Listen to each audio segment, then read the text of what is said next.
Hey everyone, this is Captain Orlando Muniz with Nomad Fishing Charters, and today I'm bringing you this week's fishing report. Um, this is something I started doing recently. My plan was to upload some videos. Honestly, I've been having some computer issues, so I find it easier to just go live and bring you the fishing report this way. The only difference is when I upload videos, I can add pictures and video within the video and stuff like that. I can't really do that here. But if you're following me on social media, on my Instagram, Nomad Fishing Charters, you can see a lot of the pictures there and some of the video and stuff that we do while we're out fishing. Before I get started with the fishing, I want to thank everyone that have subscribed to the channel. I wanted to also let you guys know that in the not too distant future, I'm going to be adding channel memberships. So if any of you want to help support the channel by becoming members and have exclusive content available for you, we're going to have that as well. I just been real busy with the fishing and everything, and I really haven't had time to dedicate to that. But with that said, let me talk a little bit about the weather before I get into the fishing report. This week we had pretty good weather all week. It did blow today. We actually postponed the trip we were supposed to do today because it was blowing pretty good. And we had some beginners on the boat, so they weren't too comfortable going out in some sloppy seas. So we're going to reschedule that trip. Captain Art, my co-captain, was out yesterday with a group, and they went 3 for 4 on sailfish.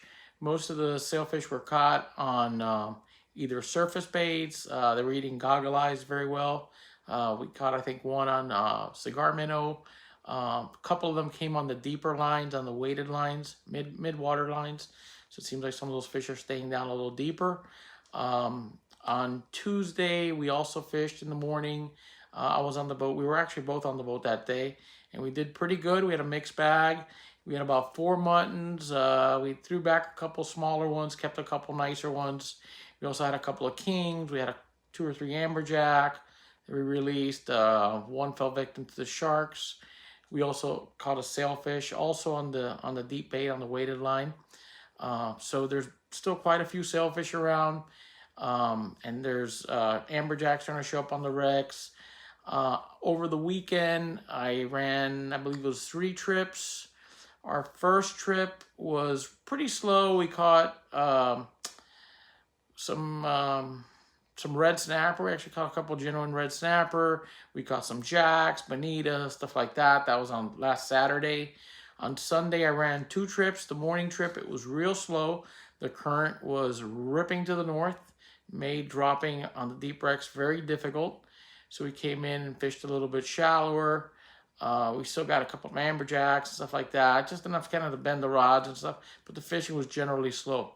That same day, on Sunday, we went out for a second trip with another group, and kind of the same thing. It started off kind of where we left off in the morning.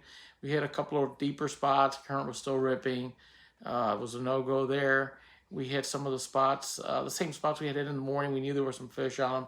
Caught some amberjack on there. Nothing crazy, nothing too large on that trip. And then towards the end of the trip, the wind started picking up, and it looked kind of nice. I said, you know what, I set up a drift. We started about 160.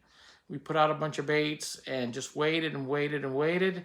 And just when I was about to give up and head in, we had a double banger there. We had a nice kingfish on a flat line. They actually blew up on the bait. Very exciting bite.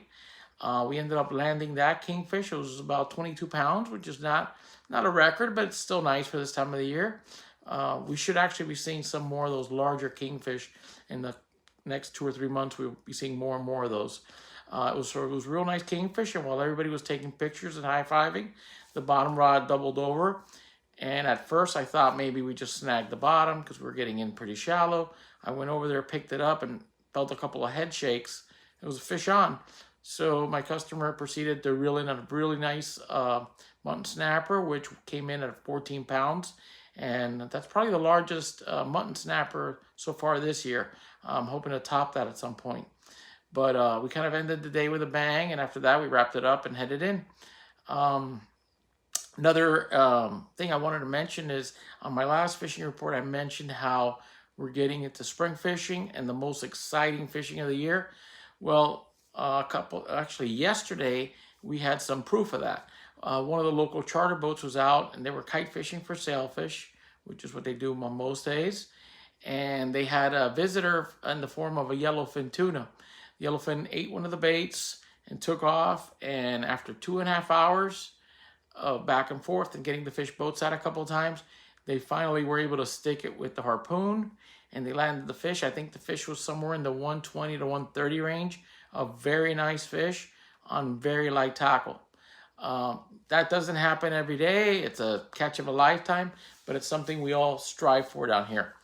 There was another boat, actually another boat, part of the charter fleet, that was out fishing as well. He also had a yellowfin tuna bite, probably the same group of fish that were coming through. He lost his fish after a short battle, so they didn't get to really feel that thrill that this other boat did.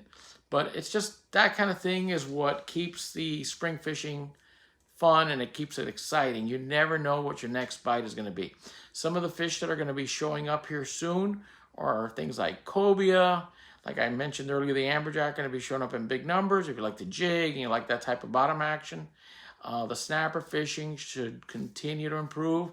One of my buddies was out a couple days ago, actually on Wednesday, and he did some yellowtailing in about 50 foot of water right out front.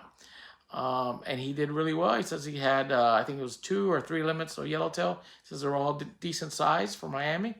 All keepers and, 14, 15, 16-inch fish. So that's getting better as well. I already mentioned the mutton snappers are starting to bite. Like I said, we had 4 the other day. Grouper season opens in May. And besides the cobia, the blackfins also start showing up probably towards the end of this month. There's already some being caught, but the bigger ones should show up here at the end of this month, maybe next month. We'll start to see some 20, 25, 30 pounders. Well, that pretty much sums it up for right now. If you're enjoying this fishing report, don't forget to hit that like button. If you have questions or suggestions for future videos, leave them in the comments section. Until next time, my name is Captain Orlando Muniz with Nomad Fishing.